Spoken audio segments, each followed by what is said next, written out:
Днес имаме много групи във Ванкувър на различно ниво. Събираме се да танцуваме за удоволствие, за смях, за самото танцуване. След време възникна идеята, че има нужда от група, която да е за танцори, които са малко по-напреднали, имат някакъв предишен опит. Един ден Снежана Игнатова се срещна с мен. Тя беше забелязала нашето желание да създадем такава група и предложи да ни подаде ръка и да станем част от ансамбъл Зорница. Така през април 2022 година бе създадена Зорница Adults. Танцът е вдъхновение, танцът е усещане. Танцът е усещане за принадлежност, нещо, което на нас, имигрантите, ни липсва много извън България. За мен танца е хоби, а за мен танца е едно огромно удоволствие.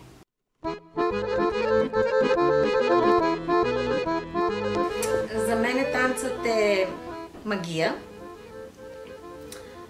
Обмяна на тази хубава енергия между хората. Чувството, че сме заедно и че българското е в нас и че показваме нашата идентичност на хората около нас, които всъщност са запленени от танца. И всеки, който ни вижда, когато танцуваме в паркове, в църкви, идва и ни пита: "О, какъв е този танц? Откъде идвате? Много е хубав." И мисля, че е заразителен. Заразителен не само за българите, но за всички други нации много. Най-впечатляващия, който ще остане завинаги в мен, е второто ни отиване в Чикаго.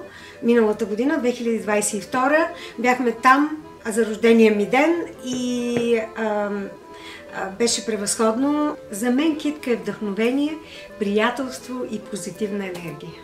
За мен китка е радост, удоволствие, гордост. За мен китка е усмивки, приятели и фитнес. Любимият ми момент от китка и нашите фестивали е посещението ни в Италия, в Сан Ремо, тази година на техния международен фестивал на танцовалното изкуство.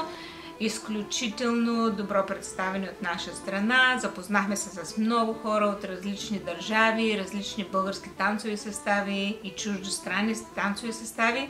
Просто беше абсолютно вълнуващо преживяване. Фестивалите, концертите, това са всъщност прояви, които тази идентичност намира своята еманация, да бъде споделена, да бъде показана. Гордостта от това да си българин, да бъде видяна. Танците с китка ми дават устрем и комфорт. За мен да танцувам в Зорница Adults е любов. Любовта, която ни обединява, това е любовта към българският фолклор, но също така любовта, която имаме в нашите взаимоотношения. Когато танцуваме на сцена, за мен това е удоволствие и привилегия, защото имам възможност да правя това, което обичам. Това е и задължение. Задължение да представим българския фолклор по възможно най-добрият начин, така че българската публика да се гордее с нашето наследство, оставено ни от нашите предци. За мен танците в китка са и традиция, и емоция, събрани заедно. Просто един букет от всичко българско, което за мен е най-важното. Да си запазиме традицията и да я показваме по света. Чувството за идентичност, чувството за това, че носим в нас българското. За мен танците са извор на енергия, вдъхновение, възможност за създаване на прекрасни приятелства и един чудесен фитнес. Fun, fitness и friends. За мен танца е приятелство, култура и принадлежност. Ние, имигрантите, живеем стъпили едновременно на два континента. Част от нас е тук, на 10 000 км от България.